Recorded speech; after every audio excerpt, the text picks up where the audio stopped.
Hello friends. स्वागत है आप सभी का मेरे यूट्यूब चैनल इंडस्टेक इंडिया पर। फ्रेंड्स, आज का जो हमारा टॉपिक है वो है top coat sealer of zinc plating process. यानी कि आज के इस वीडियो में हम लोग देखेंगे टॉप कोट सीलर के बारे में जो जिंक प्लेटिंग प्रोसेस में यूज किया जाता है। आपने देखा होगा जिंक प्लेटिंग प्रोसेस यानी एसिड जिंक प्लेटिंग प्रोसेस और अल्कालाइन जिंक प्लेटिंग की जो प्रोसेस होती है उसमें टॉप कोट सीलर यूज किया जाता है। उसी के बारे में इस वीडियो में हम देखेंगे। इसका एक बार टॉपिक देख लेते हैं कि इस वीडियो में हम क्या-क्या टॉपिक कवर करने वाले हैं। जैसे पहले टॉपिक में हम कवर करेंगे introduction and top coat sealer. Top coat sealer के बारे में थोड़ा देखेंगे और फिर टॉप कोट सीलर के पैरामीटर्स क्या-क्या होते हैं उसके बारे में डिस्कस करेंगे। देन हम डिस्कस करेंगे कि रिफ्रैक्टोमीटर क्या होता है और ये कितने टाइप्स का होता है। और फिर हम देखेंगे कि आरआई कैसे चेक की जाती है और आरआई क्या होती है, आरआई कैसे चेक करते हैं उसके बारे में देखेंगे। अब हम इसमें देखेंगे टॉप कोट सीलर के बारे में देखेंगे। Top coat for zinc plating is usually deposited on ferrous substrates to provide effective powerful corrosion resistance coating that also improve the appearance of finished products। यानी कि जो top coat zinc plating process में आमतौर पर use किया जाता है वो फेरस सबस्ट्रेट पे आमतौर पे उसको डिपॉजिट किया जाता है, इसलिए क्योंकि टॉप कोट के डिपॉजिट होने से जो सीलर है वो काम क्या करता है, वो एक इफेक्टिव और पावरफुल कोरोजन रेजिस्टेंस कोटिंग करता है उसके ऊपर, जो कि जो फिनिश प्रोडक्ट्स है इसकी अपीयरेंस को भी इम्प्रूव करता है। टॉप कोट सीलर दो टाइप्स के होते हैं, organic top coat sealer and inorganic top coat sealer. Typically transparent top coat uses for zinc plating acid and alkaline. Acid और अल्कालाइन जिंक प्लेटिंग प्रोसेस में, यानी कि एसिड और अल्कालाइन जिंक प्लेटिंग की जो प्रोसेस होती है दोनों में ही जो top coat as a sealer के रूप में जो यूज किया जाता है वो ट्रांसपेरेंट होते हैं। अब चलिए फ्रेंड्स, अब हम इसके पैरामीटर्स के बारे में देखते हैं कि जो टॉप कोट यूज किया जाता है जिंक प्लेटिंग में, तो जो टॉप कोट का बात होता है उसका पैरामीटर्स क्या क्या होते हैं, जिसमें हम देखेंगे concentration, process time, temperature, pH and RI. Concentration आपका 30 to 60 ml पर लीटर होता है। ये मे भी वेरी कर सकता है सप्लायर टू सप्लायर या फिर कस्टमर के रिकमेंडेशन के अकॉर्डिंग, कस्टमर का नॉर्म्स क्या है उसके अकॉर्डिंग ये डिफर कर सकता है। और उसके बाद से प्रोसेस टाइमिंग है 30 to 120 सेकेंड का साइकिल टाइम होता है जो टिपिंग प्रोसेस होती है इसका। जितने टाइमिंग में वो फेरस सबस्ट्रेट पे जो भी पोस्ट ट्रीटमेंट होता है ये टॉप कोट सीलर, तो उसके लिए प्रोसेस टाइमिंग होती है। तो उसके लिए प्रोसेस टाइमिंग होती है 30 to 120 सेकेंड का। और टेम्परेचर 20 to 32 डिग्री सेल्सियस के बीच में इसको रखते हैं, जो बात का टेम्परेचर रहता है। और पीएच आमतौर पे 9 to 12 पीएच रखते हैं। उसके बाद से इसकी आरआई जो होती है वो 2 से लेके 3 तक होता है। तो फ्रेंड्स चलिए अब हम बात करते हैं इसके पैरामीटर एडजस्टमेंट के बारे में।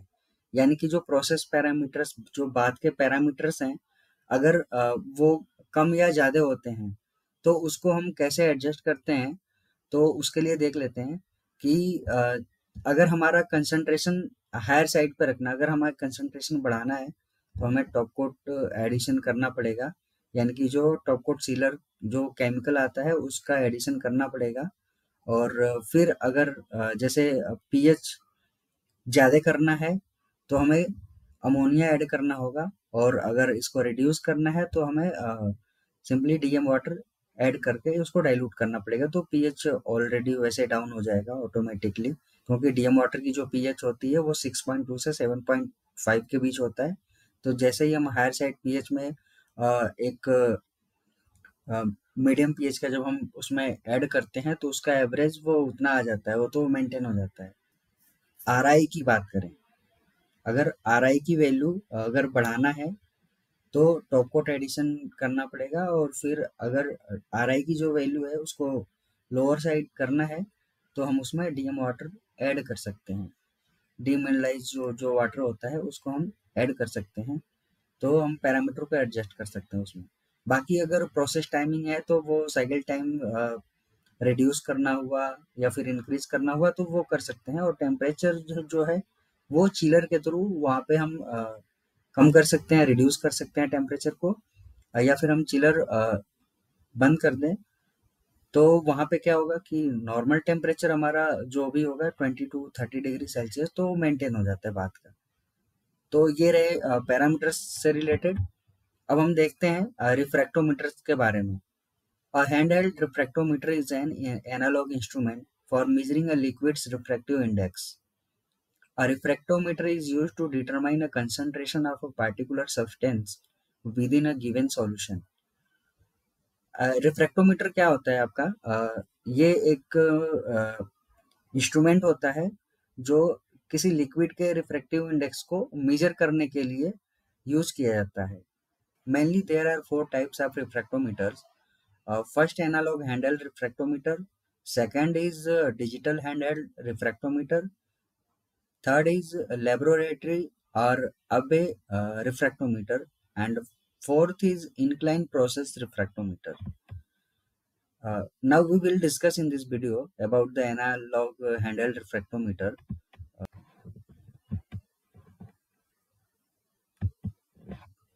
तो चलिए अब हम रिफ्रैक्टोमीटर के डायग्राम को सबसे पहले समझ लेते हैं। आप यहाँ पे देख सकते हैं ये हैंडहेल्ड रिफ्रैक्टोमीटर है, एनालॉग टाइप का है। इसमें एक्चुअली स्केल लगा होता है, तो इसको अब समझने की कोशिश करेंगे हम इस डायग्राम के थ्रू। जैसा कि आप यहाँ पे देख सकते हैं, यहाँ पे जो आईपीस लिखा हुआ है, यहाँ पे यहाँ से हमें ऑब्जर्वेशन लेना होता है। यहाँ से हमें ऑब्जर्वेशन लेना होता है, यहाँ पे लेंस लगा होता है, और ये आपका यहाँ पे देख सकते हैं, यहाँ पे स्केल है, और जो हमें सैंपल रखना होता है वो सैंपल हमें यहाँ पे रखना होता है। यहाँ पे देख सकते हैं आप, सैंपल रखा हुआ है, लिखा हुआ है यहाँ पे। और ये ऊपर से एक मैटेड कवर होता है। जो कवर होता है वो मैट फिनिश का होता है कवर। और यहाँ पे जो मेजरिंग प्रिज्म है, यहाँ पे देख सकते हैं मेजरिंग प्रिज्म होता है यहाँ पे। तो यहाँ पे जब हम सैंपल रखते हैं यहाँ पे, तो लाइट लाइट होनी चाहिए वहाँ पे। लाइट सोर्स के अकॉर्डिंगली क्या होता है कि इस जो सॉल्यूशन है, जो स्प्रेड किया हुआ है सॉल्यूशन, यहाँ पे रेड टाइप में देख सकते हैं। रेड में यहाँ पे आपको सैंपल दिख रहा होगा, इसका जस्ट नीचे ये मेजरिंग प्रिज्म है।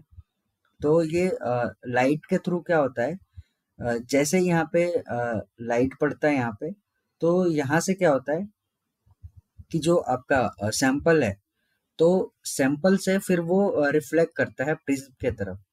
प्रिज्म से रिफ्लेक्ट होके उसका यहाँ पे आपको स्केल पे, जब हम आई से यहाँ पे ऑब्जर्वेशन लेते हैं, तो इसकी वैल्यू जो है वो यहाँ पे स्केल यानी कि यहाँ पे इसकी रीडिंग शो होती है कि कितना है। तो उसका वो जो भी बात होता है उसका कंसंट्रेशन होता है, जिसको आर आई के अकॉर्डिंग हम उसको डिनोट करते हैं, आर आई से डिनोट करते हैं इसको, जिसको रिफ्रैक्टिव इंडेक्स बोलते हैं, इसको रिफ्रैक्टिव इंडेक्स बोलते हैं। तो ये कुछ इस तरीके का है रिफ्रैक्टोमीटर डायग्राम। यहाँ से आप समझ सकते हैं, जैसे आप इस फोटो में देख सकते हैं कि इसको चेक कैसे किया जा रहा है ऐसे सैंपल रखने के बाद से। तो चलिए फ्रेंड्स, अब हम देखते हैं कि रिफ्रैक्टोमीटर काम कैसे करता है।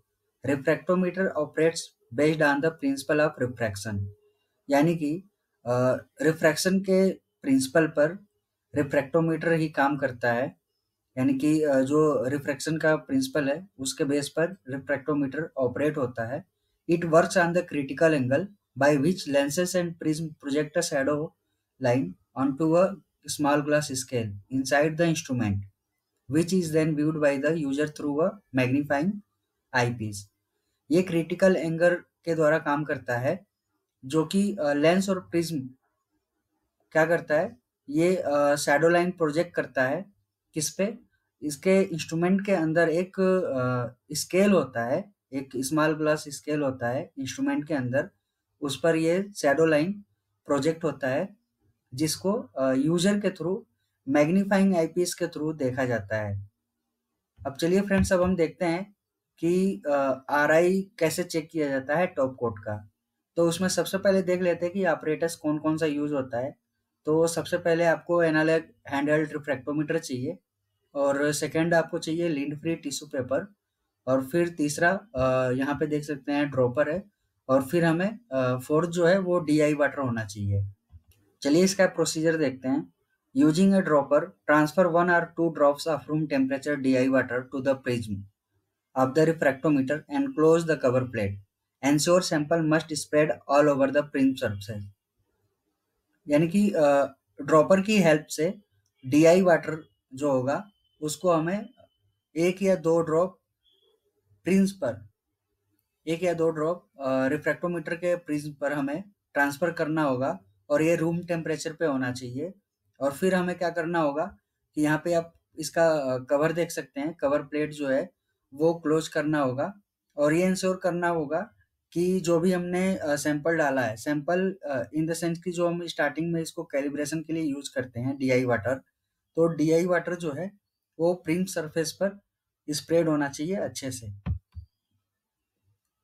सेकंड हम क्या करेंगे कि इसको आईपीस के थ्रू, यहाँ पे आईपीस के थ्रू इसको क्या करेंगे, स्केल पर रीडिंग देखेंगे, और जहाँ पे इसकी बाउंड्री लाइन टच करेगी तो वहाँ पे आईपीस के थ्रू जब हम मैग्नीफाइंग आईपीस के थ्रू जब हम स्केल पे देखेंगे तो वहाँ पे बाउंड्री लाइन दिखाई देगा। तो उसको हम क्या करेंगे कि अगर उसमें 2 या 3 कुछ भी रीडिंग आता है, अगर 0 नहीं आता है तो हमें इसको एडजस्ट करना पड़ेगा, स्क्रू के थ्रू कैलिब्रेट करना होगा। तो जब हम DI वाटर इस पे डाल देते हैं यहाँ पे, तो उसके बाद जब हम रीडिंग लेते हैं DI वाटर की तो वो 0 होनी चाहिए। अगर 0 नहीं है तो उसको हमें कैलिब्रेशन करना पड़ेगा इसका।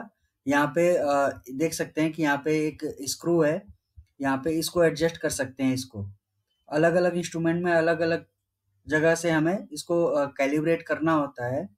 हालांकि जो हैंडहेल्ड एनालॉग रिफ्रैक्टोमीटर होता है उसको हम यहाँ से ही इसको इसको सेट करते हैं 0 वैल्यू पे। और फिर हम क्या करेंगे, उसके बाद से जो हमारा ये प्रिज्म है जिस पे हमने DI वाटर स्प्रेड किया था, उसको लिंड फ्री जो टिश्यू पेपर होगा उसके थ्रू हम इसको अच्छे से वाइप कर लेंगे, अच्छे से क्लीन कर लेंगे। देन हमें क्या करना होगा, using a dropper pipette, transfer 1 or 2 drops of the top coat to the prism of the refractometer and close the cover plate. The sample must spread all over the prism surface.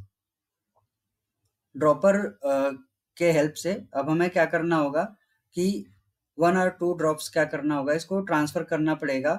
यहाँ पे जो हमारा sample रहेगा top coat का उसको हमें transfer करना होगा इसके प्रिज्म ग्लास पे।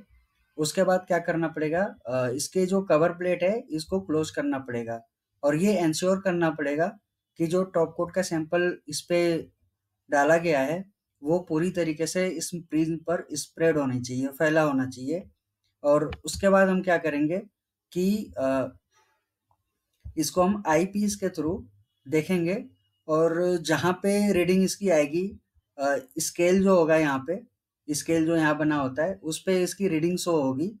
जैसा कि मैंने बताया था कि ये रिफ्लेक्शन के थ्रू क्या करेगा, क्रिटिकल एंगल के द्वारा यहाँ पे इस पे ये काम करता है। तो इसकी जो बाउंड्री लाइन जहाँ पे दिखाई देगी, सपोज 1 या 2 या 3 जिस पे भी रीडिंग शो होगा, ऑब्जर्व होगा, उसको हम नोट डाउन कर लेंगे, वही हमारा इसका RI रहेगा।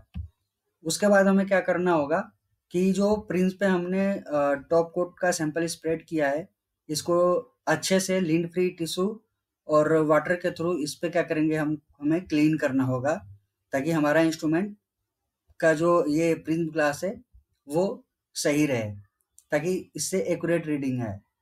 तो फ्रेंड्स हमने देखा कि जो टॉप कोट सीलर यूज किया जाता है जिंक प्लेटिंग में, वो एक्चुअली क्यों किया जाता है और उसको कैसे चेक करते हैं, टॉप कोट की RI कैसे चेक करते हैं, और जो रिफ्रैक्टोमीटर होता है वो कितने टाइप्स के होते हैं, उसके बारे में हमने इस वीडियो में देखा। अगर इस वीडियो से रिलेटेड कोई डाउट है या फिर आपके कोई क्वेश्चन है तो आप कमेंट सेक्शन में आप अपने क्वेरीज लिख सकते हैं, आपके क्वेश्चन आप लिख सकते हैं। मैं कोशिश करूंगा आपके डाउट्स को क्लियर करने के लिए। और वीडियो को पूरा देखने के लिए आपको दिल से धन्यवाद। मिलते हैं आपसे नेक्स्ट वीडियो में। जय हिंद, वंदे मातरम।